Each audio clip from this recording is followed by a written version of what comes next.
Hein? J'avais pas préparé cette question piège-là.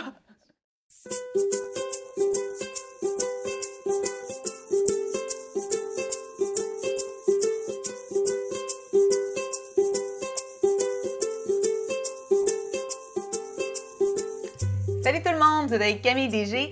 Aujourd'hui, pour la capsule beauté, on va parler du regard. Parce qu'on le sait, là, je l'ai même déjà dit dans une autre chronique, on nous dit que les gars remarquent nos yeux en premier.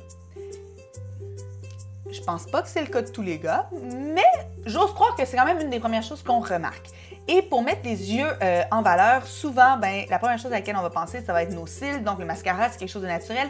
Mais il y a plein de petits trucs que vous connaissez peut-être pas et qui vont peut-être vous aider à juste avoir un regard qui va être beaucoup plus ouvert, beaucoup plus grand, beaucoup plus présent. Et vous n'allez pas avoir l'air comme moi en ce moment d'un personnage dans un film étrange qui a juste vraiment ouvert ses yeux. En fait, ça fait comme sèche, c'est pas super confortable. Mais non, alors on n'est pas obligé de se tenir comme ça, on peut juste utiliser quelques petits produits et le tour est joué. Je vais commencer la capsule en vous disant que oui, en effet, vous l'avez peut-être remarqué, là.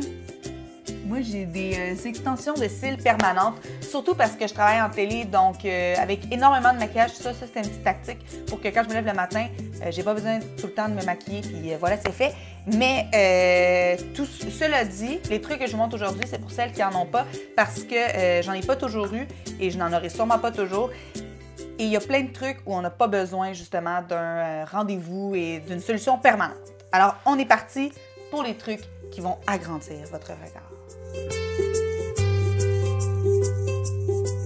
Première étape, on va parler des cils.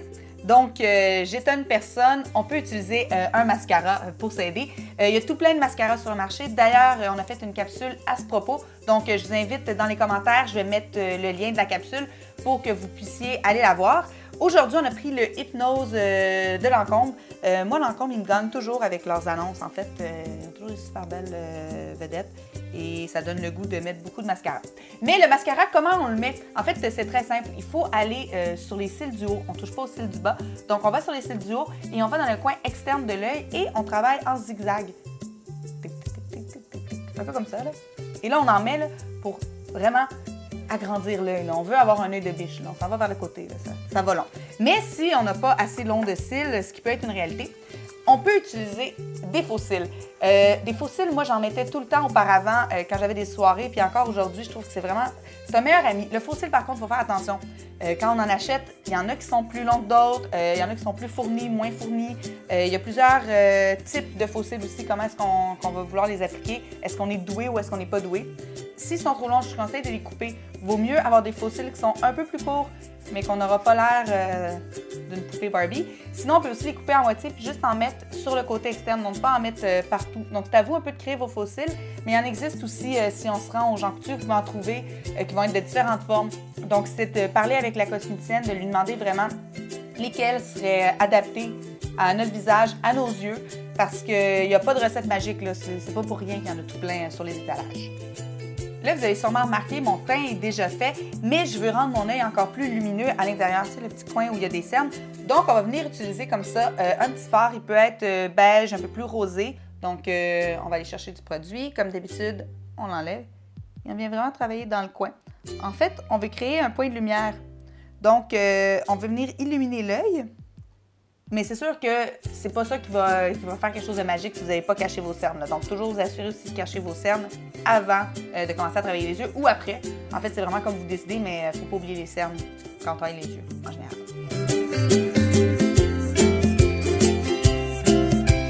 La prochaine étape, je pense que c'est l'étape qui est la plus difficile. En maquillage, c'est une étape qui est un peu plus complexe parce que c'est le fameux traceur liquide. Ici, j'ai le Feline, donc félin de Lise Wattier. Un traceur liquide, c'est juste qu'il faut avoir la technique, puis il n'y a pas de secret. Tu sais, souvent, j'ai des amies maquilleuses, puis les gens leur demandent comment est-ce qu'on fait une belle ligne de traceur liquide années 60 avec une belle pointe. Pratique-toi. Donc, ça se peut que quand tu commences à le faire, ça ne soit pas parfait. C'est sûr qu'il y a des trucs assez faciles. Par exemple, ton traceur liquide, tu ne vas jamais l'appliquer tout droit. Là, tu ne veux pas. Donc, comment on travaille en fait? C'est que la pointe, on veut que ça devienne notre pointe. Donc, on va venir créer un trait qui va être en ligne droite, qui va partir. Et ensuite, on va aller jusqu'à la moitié de l'œil environ. Là, je parle pas en le faisant parce que même moi, il me faut un petit peu de concentration. Je vous explique puis après je le fais. Et ensuite, on peut aller jouer vers l'intérieur, toujours, mais jamais en pointant naturellement, toujours de biais pour que les deux lignes se touchent. Et après, on corrige nos erreurs. Là. On en fait tous.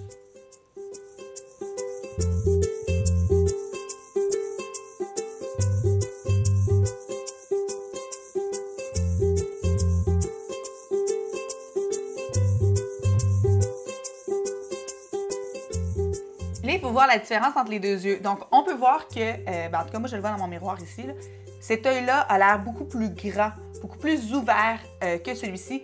Donc, c'est vraiment pas long, là, puis ça demande juste de la pratique ensemble. Il faut juste s'entraîner.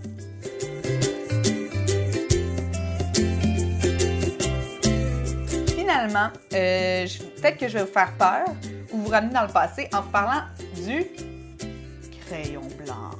En fait, un crayon blanc, ça peut être super utile dans votre trousse à maquillage, non pas pour aller dessiner une ligne de traceur liquide ou une ligne au-dessus de l'œil, mais pour aller dans l'œil ou sous l'œil. En fait, ce que ça va permettre, c'est que ça va vraiment ouvrir le regard. On peut y aller avec le blanc ou avec le beige. Il suffit d'aller ici. Moi, je vais toujours à l'intérieur de l'œil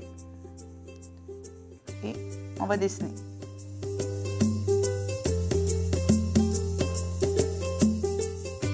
Alors voilà, c'est super simple d'avoir un regard beaucoup plus grand, ouvert et présent. Ce qu'il nous faut, un mascara, celui de votre choix, des faux cils, une petite poudre pour créer un point de lumière, qu'elle soit rosé ou beige. Il nous faut un traceur liquide et finalement un crayon blanc. N'oubliez pas, si vous avez des questions, des commentaires, il y a une boîte de commentaires en bas, on répond super vite. Sinon, venez nous rejoindre sur la page Facebook du blog Le Cahier, donc Le Cahier de Booklet. Sinon, sur Instagram, Twitter, Pinterest, Google+, lookbook.nu, on est partout. Ciao tout le monde!